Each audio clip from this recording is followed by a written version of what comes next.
Hi, it's Steve Hargadon, and we're in day 2 of the Connected Cafe. We've hit a glitch. There isn't a link to the Blackboard Collaborate room on the official website. So we're madly tweeting, and for those of you who are here, we sure hope that you are going to enjoy it, and maybe even more fun with fewer people.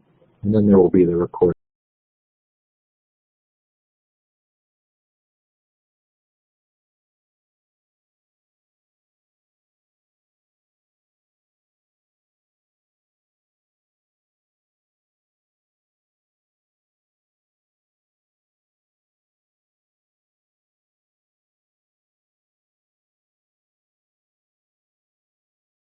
This is just a blast.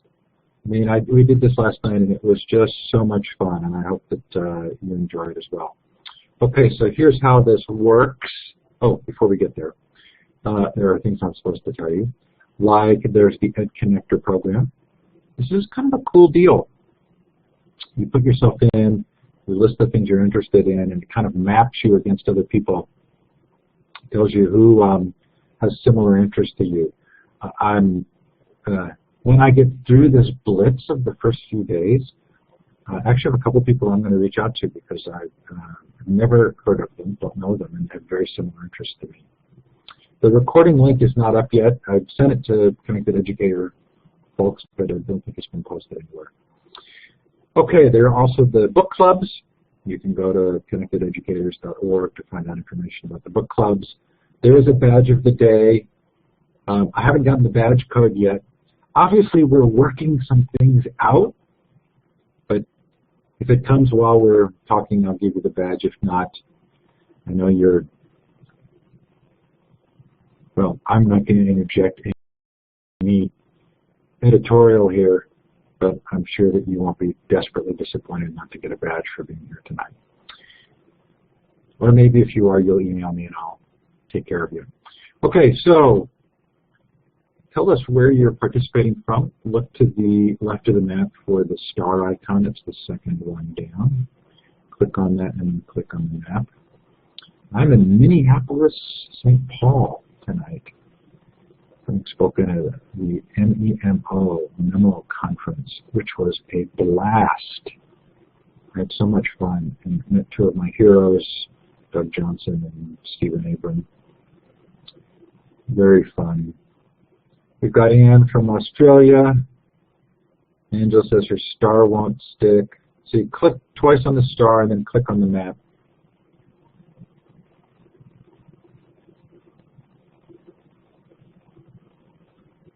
Oh, is somebody here from India? That would be fun.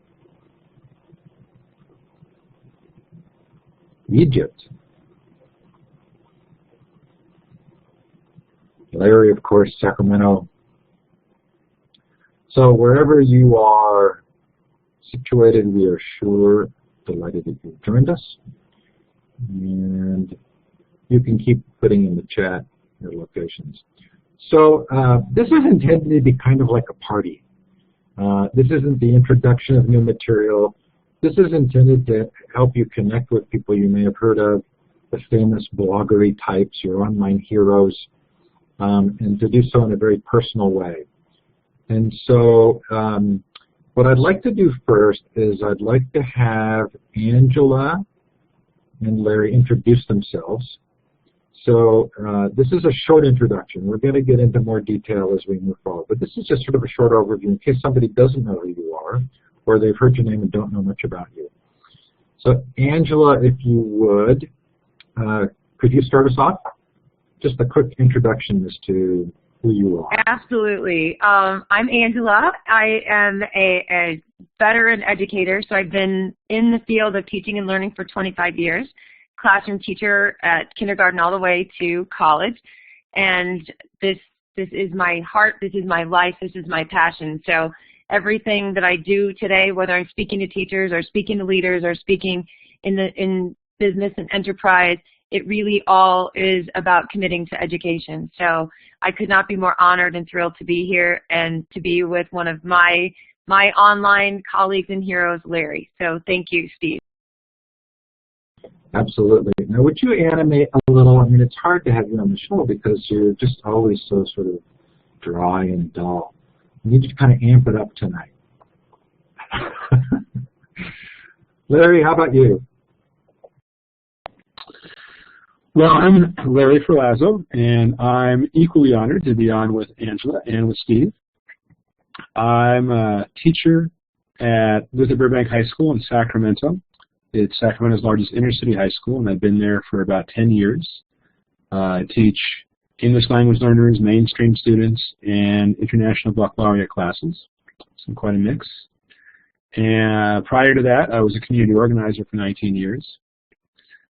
And I write a weekly teacher advice column for EdWeek, and do each week write a piece for the New York Times on using their materials, their resources for English language learners. I'm going to have a blog. I have my own blog as well. That's a resource sharing blog for teachers. Larry, Ann wants to know how many students in your school? We have 2,000 students, about a third Latino, a third African American, a third Southeast Asian. But our school is divided into what we call small learning communities, where about 300 students are with 20 teachers and are pretty much stay with those teachers, and students stay together for their 4 years. Ann says, blimey. Ann, why don't you put in the chat how many students in your school? I talk about Ann every time I do a talk or a keynote. And I hope your ears were burning today because I talked about you again. Okay, so the idea here is to be kind of active and to not have this be sort of a traditional lecture interview format. So we're going to turn to the audience right now and ask you, what were the most interesting things that you learned today? If you know how to type on the whiteboard, you can do that. If you don't know how to type on the whiteboard and you'd like to try, you're looking for the icon that has an A with some lines, and then you can click on that and then click on the whiteboard and type in there. You can also put your most interesting thing you learned today in the chat. Or if you'd like to, you can raise your hand and I'll give you the microphone. So what did you learn today? It doesn't have to be at Connected Educator Month, but it'd be fun if it were. It can be anywhere.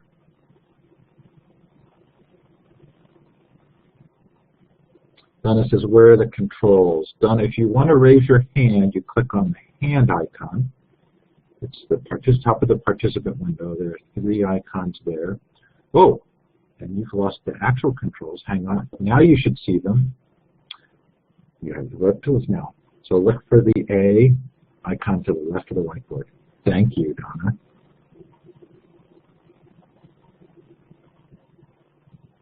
Oh, Larry says he learned, once again, the site he wanted to use was blocked by the school's internet filter.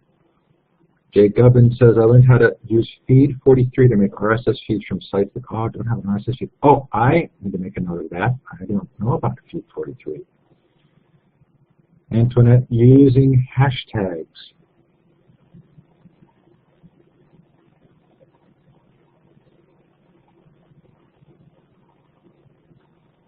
Tools and resources to use with teens for Halloween from Shelley Terrell. Awesome. And I think I'm not saying Shelley's last name right. Is it Terrell?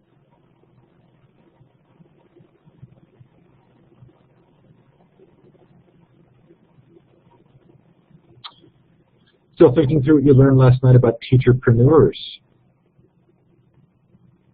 John says, I think the concept is great, but I fear that many people like me thought it was about teachers giving up on teaching and becoming entrepreneurs. It turns out to mean being creative about how you both teach and help others in the system.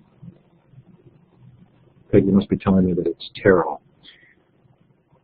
Angela says, I learned how to put my picture on my avatar, but not yet how to write on the whiteboard. I learned that a few minutes to phone a parent can make a huge difference. Far too many of my colleagues are not connected. Someone's on holidays trying to switch off a bit. Because, of course, we don't learn unless we're actually at work, right? Learn that patience is incredibly important. Shared a joyous moment, staff, to spread the feelings.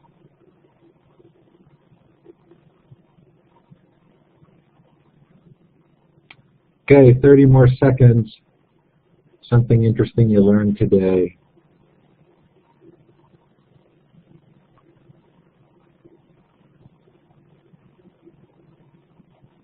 Got a sneak peek into a high school that's under construction.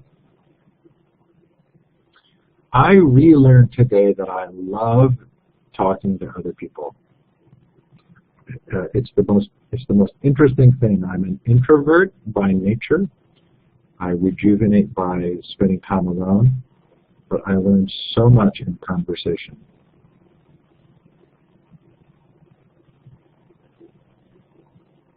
Okay, thank you for contributing. So here's how it's going to go from here. We're going to do distinguished guest drill downs. So we'll start with Angela again. Angela, the idea here is to give us 10 minutes, 5 to 15 minutes, however long you want to take, then we'll get feedback and help you connect with the people here, to talk about something that you really care about, something that you're passionate about, something that's driving you today. I don't think that will be hard for you. I'm going to turn the microphone over now.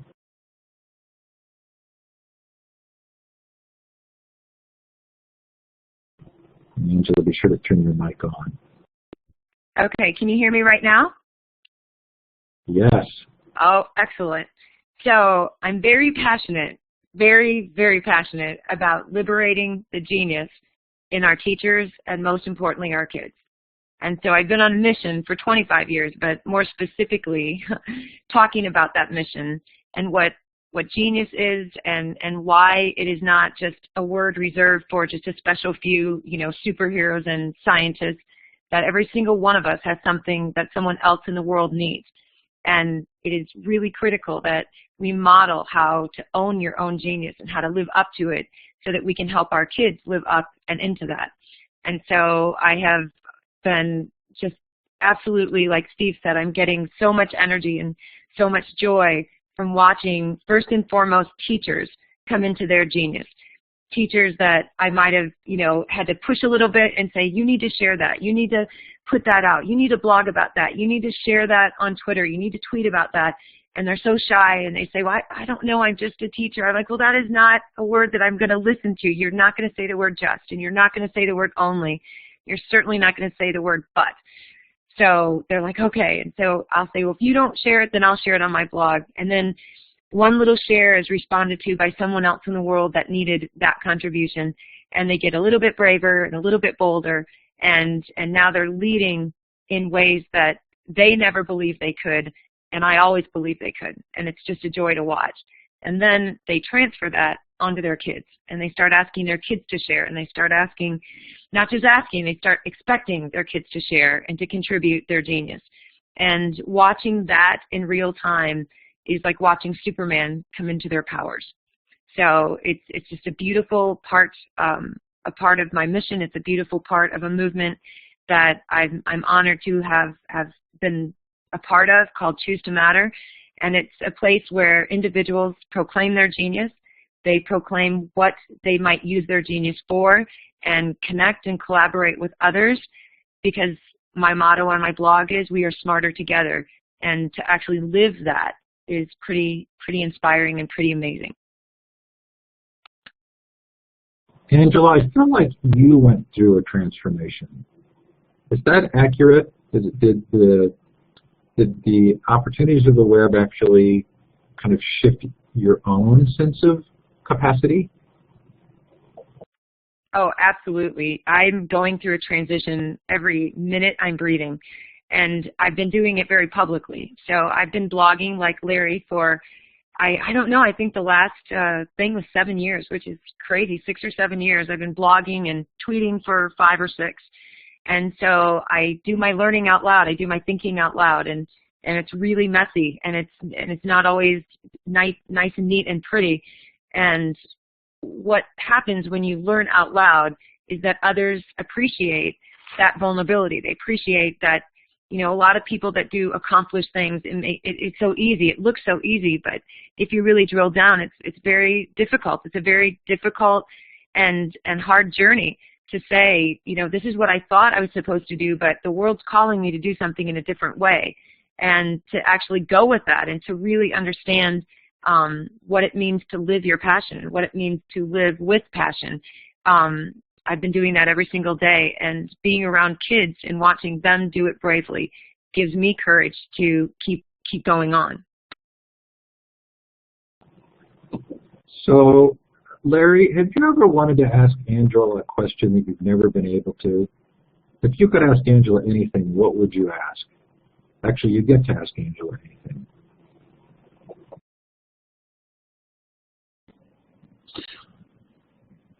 Well, a question that comes to mind: when do you actually sleep, Angela? I mean, I'm curious. You seem to be like the Energizer bunny with the amount of stuff that you do, and I'm curious. I mean, what do you do to, you know, during off time, or do you have off time?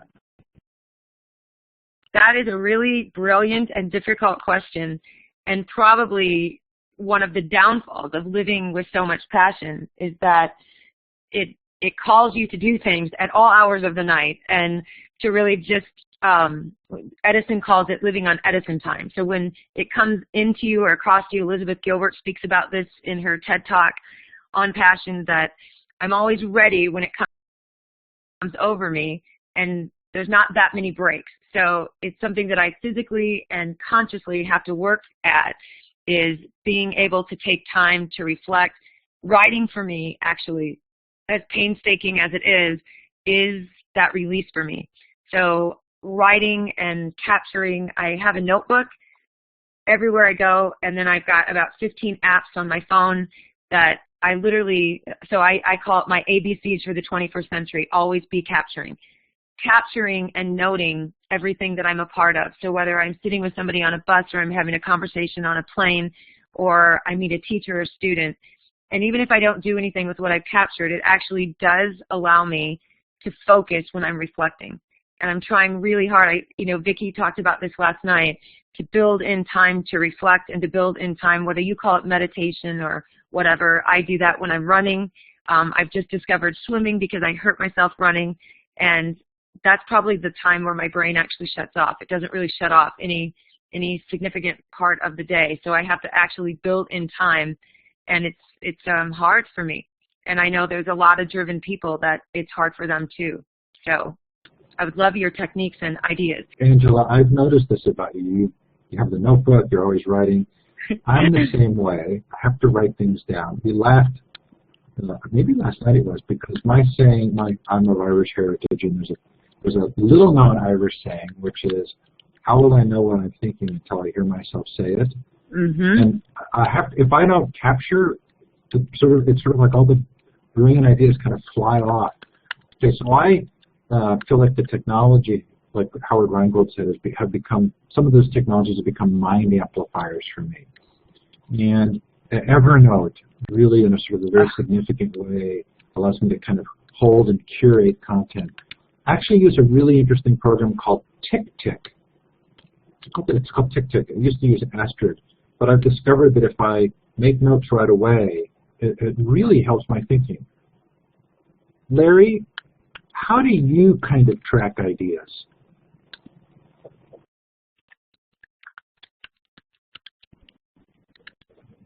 Well, I think one of the main things I do is I just write stuff down all the time.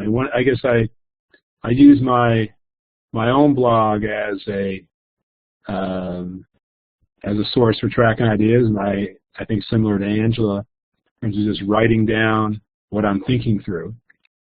And that's one of the main reasons that I've written the books that I do, is I don't want to forget the stuff that I think I'm learning. And so I can use them in my own classroom. It's a way to help organize myself. But there's I mean, I think probably most of us forget so much, no matter how hard we try to remember the stuff that we learn and learn from the mistakes we make. I know it certainly takes me making the same mistake more than once before I usually learn. Okay, audience, how do you keep track of your ideas? Go ahead and put them in the chat or raise your hand. What do you do? And while you're letting people know, Angela, tell us, because I think I know, but how did You Matter go to Choose to Matter, and why?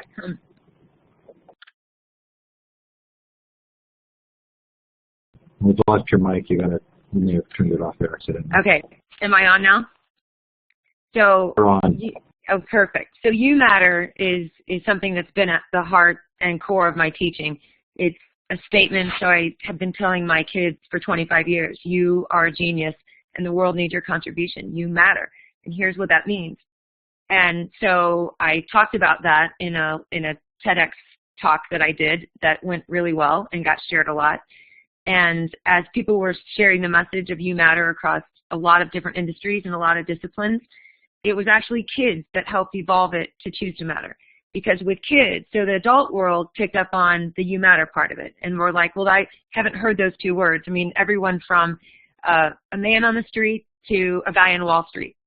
And kids, on the other hand, picked up the part of the contribution, that you matter is only important if you take action on it and you understand that your actions and your contributions count. So they weren't, because kids believe they matter. So they didn't really, it's not that that didn't resonate, but I mean, you sit with 5-year-olds and they believe they matter and they're ready to make an impact. They're born that way and they run to school that way.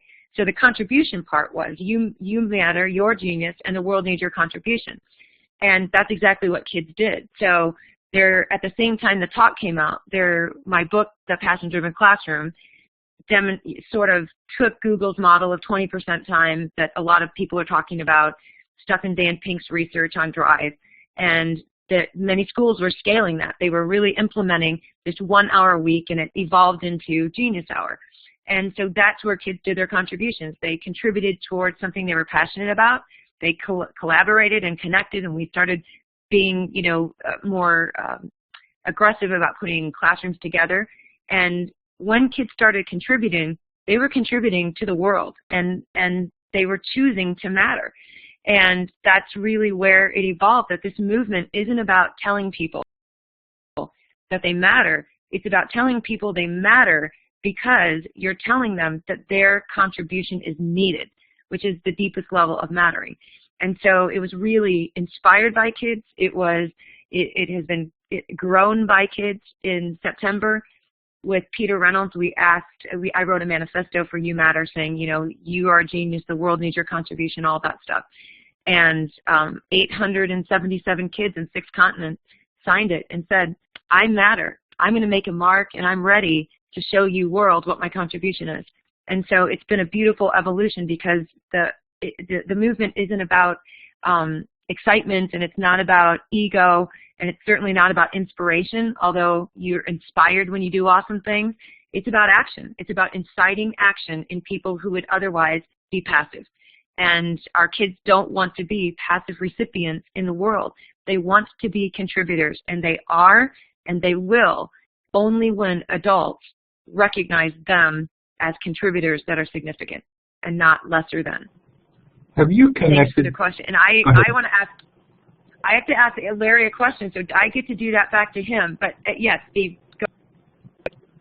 Well, we're going to take a break in just a second, and Tom DeBoer, I think, is here to give us the sort of events of tomorrow or next week from Connected Educator Month. But before we do that,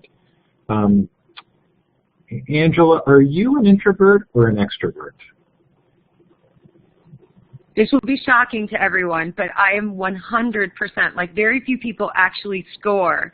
I am 100% extrovert. So there's only a few people that are that far in the spectrum. I am absolutely an extrovert. So when you want to get rejuvenated, it's with other people.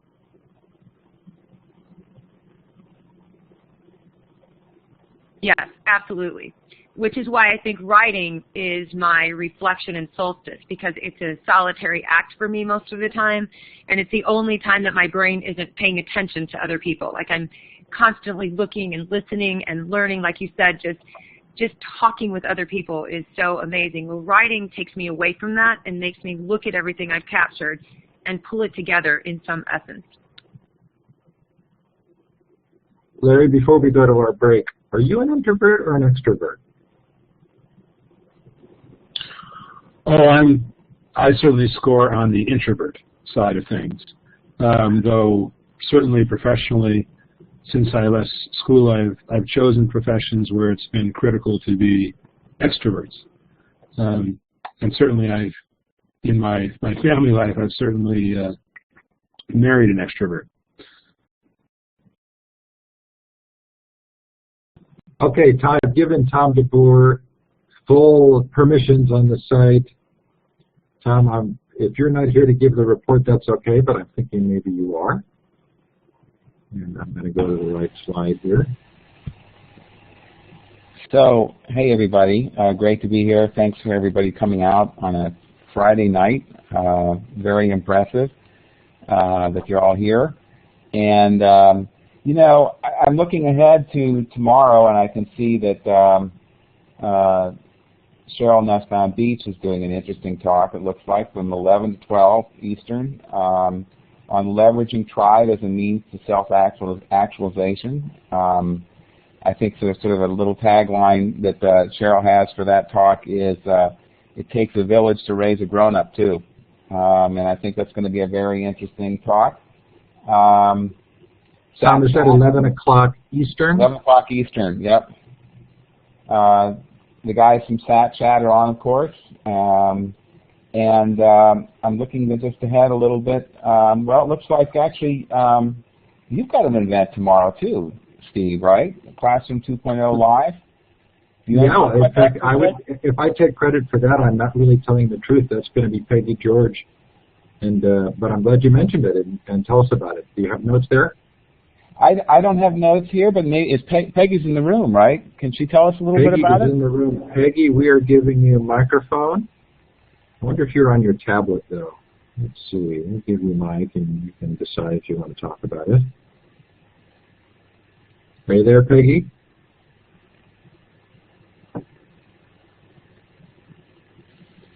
Yes, I am. And I didn't expect to talk. I've been sneezing all day long, but I have to get on the mic to tell you about tomorrow's show because we're going to be featuring the K-12 Online Conference. And all of the conference organizers are going to be there. I'm just one of the little worker bees as an organizer for the conference, but Wes Fryer is really the creator of the conference.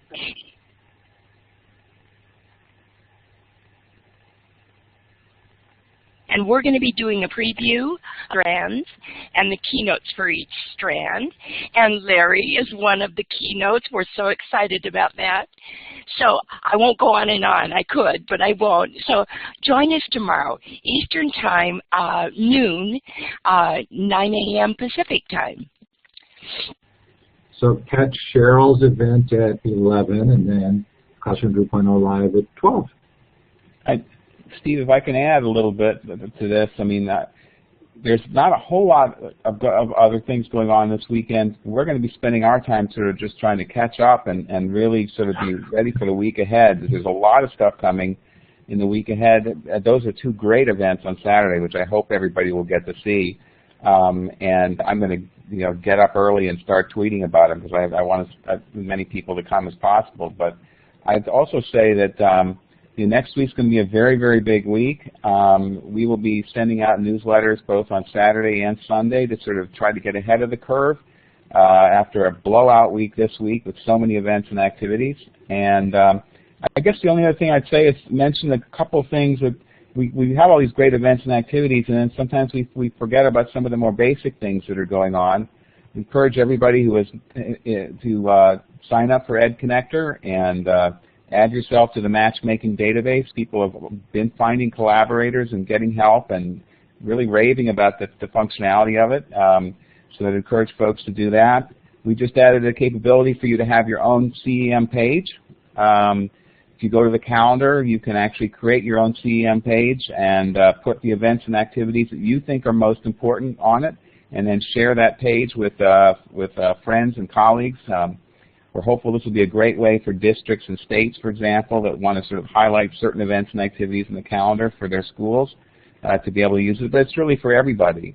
The book clubs, always a popular feature, great way to get people, you know, whether you're, last year's book club was a great mix of sort of novices and experts, and they really both end up having something to offer each other. The experts is obvious, but people who are new always bring a fresh and creative perspective as well. So they're usually a really great mix of people, and we'd encourage everybody to at least consider joining a book club. Last year we only had one. This year we have 4, each on a different topic and each with the authors involved. So we think that's going to be a great opportunity for everybody as well. So I'll stop there because I don't want to take more time given the importance of the guests we have here today. But hey, Tom, I've got one question for you. Sure. I'm looking at that photo of you and I'm assuming your son, and I'm guessing those are your glasses. That's true. That is true. Those are my glasses. That makes the photo all the more fun. Well, great. Thanks for giving me a few minutes of time, Steve, and I'm looking forward to enjoying the rest of the event. Thanks, Tom. Okay, we've got lots of fun ahead. Now, Larry, it's your turn. So it's your chance to describe something you're really passionate about. Anybody can ask Larry a question. Larry can ask anybody a question. But tell us, Larry, something that's really driving you right now. Well, I think one key thing that's always driving me is trying to figure out more and more how to help students motivate themselves. Now, my 19-year career as a community organizer was really about that. You know, I just don't believe in this idea of motivating others, but instead trying to help people identify what they can use to motivate themselves. And you know, it's a daily challenge in schools, and actually, I'm sure in life in general.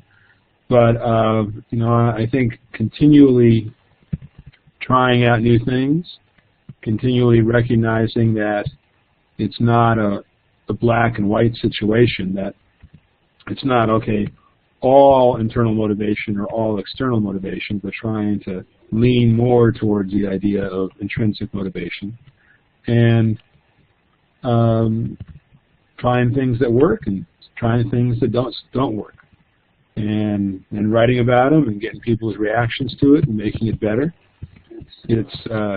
And it's sort of, unfortunately, sort of against the dominant culture, at least in many schools, which are based on points and grades and all sorts of extrinsic motivators, all of which at times I have also used and continue to use. But recognizing that it's not the ideal thing. So it's been fun this year. I mean, this has been a particularly good school year for me. Last year was a little tough, as in most districts, and especially in California, the financial crunch affected us across the board, ranging from our class sizes to custodians, and it affected the families of our students. In the past few years, that stress on our students, certainly had an impact on our classroom. It's not gone, certainly better, and it also just creates a little more energy for me to experiment and to hear other people's ideas. So that's been, this school year has been a very energizing and exciting one for me, to sort of have that space and a little more positive energy all around. And so, and out of that, I'm sorry, go ahead. No, I didn't mean to interrupt. So I'm and partially out of that is I'm working on the third book in my student motivation trilogy. I'm joking about calling it. So, and that'll be out next year. So, and that's fun, trying out those lessons and having my colleagues try it out and have them help me make it better. Angela wants to know, do you have a title yet for the book? Yes, it does have a title. I just don't remember it at the time right now. It's actually, yeah. So somewhere in my blog, I wrote a post announcing the title. So I'll have to revisit that and get it. So, but they did come up with a title. Usually, it's the publisher comes up, at least with me, they come with the title at the end. But now they've come up with it at the beginning. And my mind is not really good on the retention of that. But I'll figure it out. I'll track it down before the end of this conversation. Okay, I want to go a little deep here, right? Because if you think about the founding of the United States, it wasn't really a full democracy, right? It was a constitutional republic. There was a belief that a full democracy would lead you to tyranny of the majority, and you didn't want that, and you had sort of a landed white men who were going to get voting rights. Then you get the muckraking in the 1890s, and you get the sort of the progressive era pushback, which was we actually have too much democracy. We need to kind of manage democracy. You got the 1960s with the Vietnam War, and you get the Trilateral Commission saying we have an excess of democracy. This vision of everybody sort of flourishing and everybody becoming self-motivated, this digital democracy, is it possible? How do you envision that a country would govern itself in an era in which everybody had agency and voice?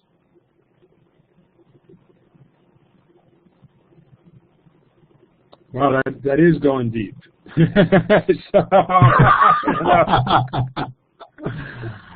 I don't know if I'm ready to respond to that. To that question. I would imagine. I mean, I'm certainly a believer in the idea of that's promulgated a lot by the Catholic Church, the idea of subsidiary. God, I can't even pronounce it. But the idea that I don't know what it is. What is it? Somebody's got to help me out. Have we got a Catholic in the audience who knows this phrase?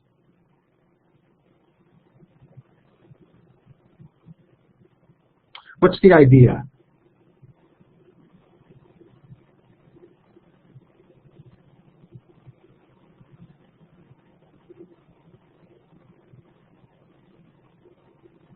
Oh, we lost Larry. Actually, he's going to have to log back in. Okay, so while we're waiting for Larry to log back in, Angela, can we have a digital democracy? Can everybody? What's our model for everybody having voice? That's a great question, connecting to another passion, Steve. Sort of my roots are literacy, culture, and linguistics. When people think of literacy, they think of reading and writing. When I think of literacy, I think of power and privilege, which absolutely connects to what you're speaking of in democracy. Right now, we have amazing access to content, to people, and the ability to have agency and voice at a level that's been unprecedented in human history. But we have a society of digitally, globally illiterate individuals. And that in itself changes the layers of democracy, because we have democracy when everybody feels like they have a right and that they have certain rights under the Constitution or whatever it is. Those rights exist, but we're not exercising those rights because we don't know how to show kids, how to show families, how to show communities the actual agency and voice that they have. And this swings back around to the movement. The reason we don't exercise our democracies and our freedoms is because we don't feel like we matter in this digital space. You have people that feel very fearful and very scared that if I said this or if I shared this, that somebody's going to react to it. And that gives a certain group, and they say on the web it's one, and you probably know better than me, Steve, but they're saying, they call them the 1%ers. That 1 to 2% of the people on the web contribute what 98% of the people on the web use. So if you take off the web behaviors, that's not a democracy. That's something else. And that's because we have individuals in the world not exercising their voice and not understanding that they do have agency and that they do have these freedoms. And it's directly linked to literacy, in my opinion. Larry is back. Thank you, Angela. So, Larry, what is subsidiarity? Well, again, I think the simplest explanation is, I got to turn on my video here too, sorry, is an old community organizing adage that the people who tend to have the best idea about how to solve a problem, how to approach it, are the people who are directly affected by it or who are closest to it. In California, I mentioned our governor, who was a former Jesuit seminarian, who very publicly applies that principle and applied it this year to a revolutionary change in school funding formula, which now school funding from the state, because in California all the property taxes for the state that go to school, all the property taxes go through the state and then back to the schools. The money that schools will go back will be based on the percentage of low-income and English language learner students. So schools like us, our school is probably going to be the biggest beneficiary of that in our entire region, that we're going to get millions of dollars more. It's a graduated approach over the next 5 years that will greatly benefit our students. But where it is that the school districts are given the school districts with the largest number of low-income students are given the money, and they determine the best use of that to benefit low-income people, so that the state has reduced the number of requirements that go along with the money and instead given it to local school districts to make the best decision. And he has, even though I'm having a brain fart today and can't pronounce it, he has used that principle that has been developed, that originated with the Catholic Church, publicly as a justification for how that funding decision has been changed. Did you just say the word fart? I did. I did indeed. A brain fart. So, okay, there's something really interesting for me about having the two of you on the show. I don't want to put words in either of your mouths, but let me say this and see if it's an accurate characterization of both of you. I look at both of you and I think you believe in the inherent potential of every person. Is that accurate? Well, yeah, I think that's a very accurate comment. I think that,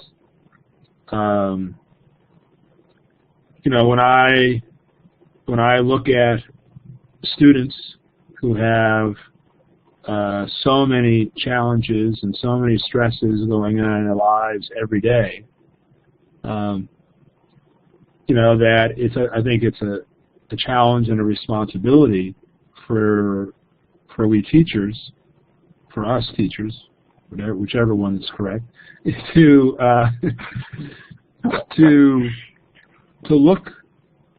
look past those challenges, to try to recognize that the acting out behaviors are not necessarily related to us, and try to to look at that student's inner being and their potential and try to react to that.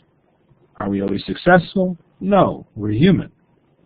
But it is, I think that's one of the big challenges, and I think it's one of the most important gifts that we can give to our students, far more important than high standardized test scores and bubble tests. Okay, we're going to do a really fun activity, but before we do so, Angela, is there a question that you always wanted to or you would like to ask Larry? Well, there's so many questions I would like to ask Larry, but this one relates to something that I think I'm sure he's getting questions about and I'm getting questions about. How do you position, maybe that's the best word, how do you position this push for the Common Core standard with the world that we live in, the world of connected education, and the world of community, and the world that we absolutely know exists and can exist? And how do we take the world that many of our teachers live in and help them find that it is not an either or, it's an and what's your response when people ask you what you think about the Common Core? Well, you know, one, I have lots of issues with Common Core and have lots of problems with it. But but at the same time, I accept it as a reality. One of the points of public disagreement, and I've received a fair amount of public criticism about some people feel that it is still valid and worth fighting, and I just think our energy is much better spent on figuring out how we're going to adapt to it. And one of the things I have found in looking at the Common Core is, as with most standards, I think we can find, or whether standards in terms of whether it is school doctrine or religious doctrine, it is fairly easy to find justification in there to do what we want to do, what I want to do, in terms of supporting what I would view as progressive education. That you know, if you look deep enough, I mean, it certainly with social, emotional learning stuff, there's so much stuff that you can use, you know, and add it to a lesson plan and say it meets these standards, because, you know, and it does. So I think we do have to help teachers be able to dot the I's and cross the T's to show their administrators and their districts that they are meeting Common Core standards, and at the same time doing what they believe is best for their kids. And I think it's not an either or. I think it's very possible. But I don't think Common Core makes it any easier to do it, and only creates more work for those of us who are trying to do the right thing for our kids. Okay, we've gone deep tonight. Thanks for that good question, Angela. Thanks, Larry. Okay, so here's what we're going to do. This is fast and furious. You've got to pull your chat box out and make it larger for this to work. So look for the menu at the top of the chat window that lets you detach and draw it out, or just double-click at the top and bring it out. Okay, those of you in the audience, your job now is to put in your hashtag or your blog address and something you passionately care about. So in one line, it can be more than one line, but in the same text before you hit the enter key, your hashtag or blog post address, and then something you are really passionate about. And then Larry and Angela are going to get to ask some of you questions about your passions. So, yes. Okay. If anybody wants to grab the mic, feel free to raise your hand. This doesn't have to be a text answer. But your handle, I said hashtag, but I meant handle, or your blog address, and something you really care about.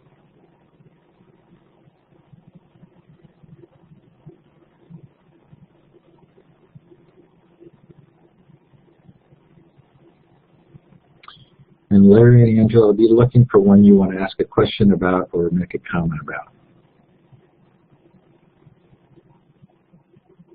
Students to love learning by helping them use iPads to achieve their goals. Passionate about learning and the brain issues. Me too.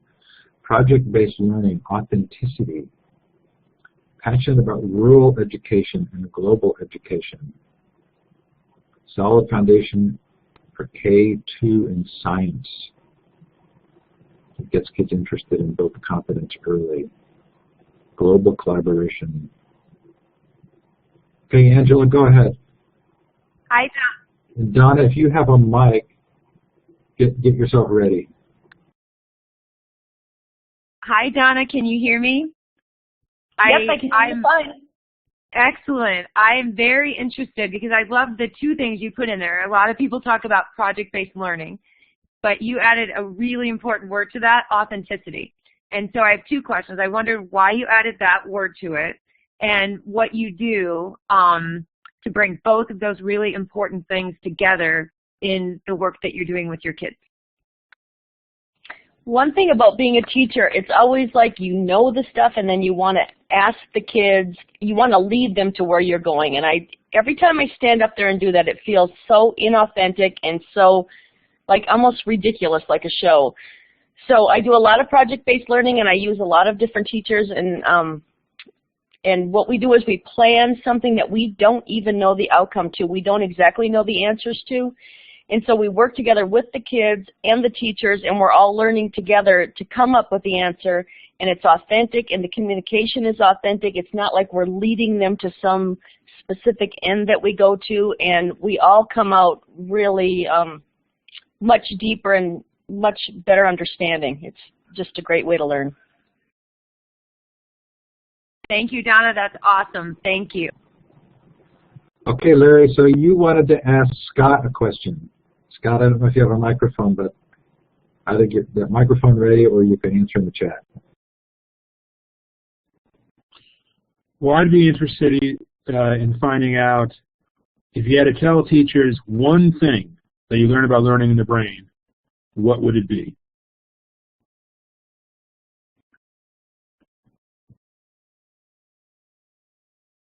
Scott answered in the chat, do all that you can to increase dopamine in your learners. Okay, so help me to understand that answer because I'm not sure I know what increases dopamine.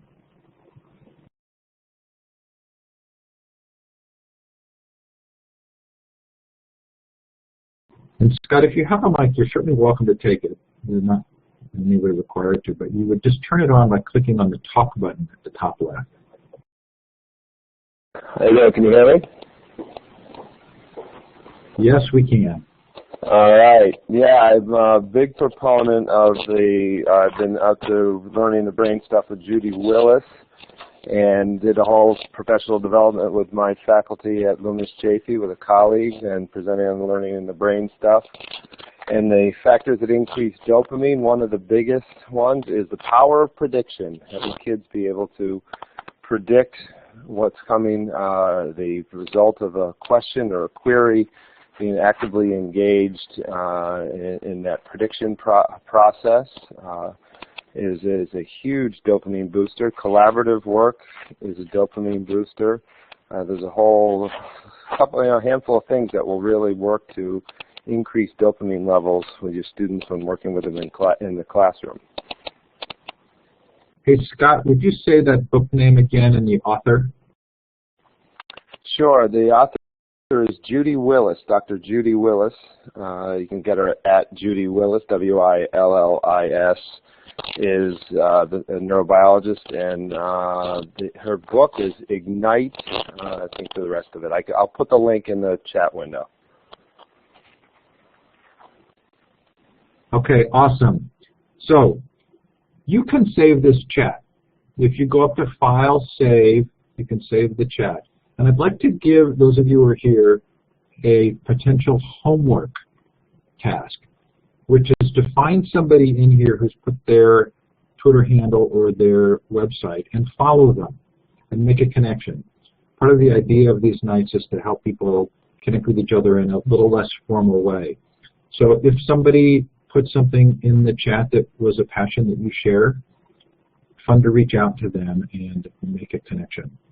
Okay, so 30-second final words from our distinguished, famous, heroic blogger folks. start with Angela. Angela, any final thoughts? Of course, I have to tell you that you are a genius and the world needs your contribution. And I'm not telling you that to inspire you. I'm telling you that because it's your obligation and your opportunity to use your genius and share that. So I'm offering an open invitation to my blog. I just put the link in every week, sometimes more than once a week.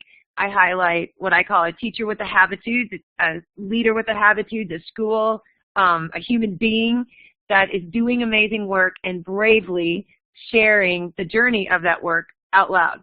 So you can either directly just post to my blog, or if you want me to read it or proofread it before, you can do that as well. But you have an obligation to share your genius, so I welcome you to do that. Larry? Well, going along with the idea of helping students motivate themselves, as I mentioned, I was a community organizer for 19 years, and what we had was called the Iron Rule that governed, at least theoretically, everything we did. And it was developed by a man named Saul Alinsky, who is considered the father of modern-day community organizing.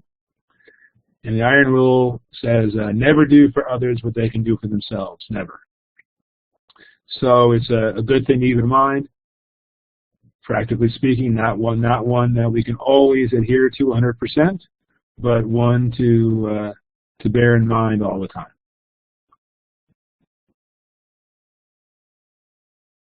Of course, I had to write it down, right? I'm a note taker too. Okay, huge thanks, Angela and Larry. This is really fun. I'm so glad you came on. I'm so glad it was the two of you. What a delightful thing. Thanks, everybody, for coming. I will keep the room open for about the next 15 minutes, although I will turn the recording off. You can go up to File, Save, and save the chat. We'll be posting the recordings this weekend sometime. Angela Maiers, Larry Ferlazzo, thank you so much. What a pleasure.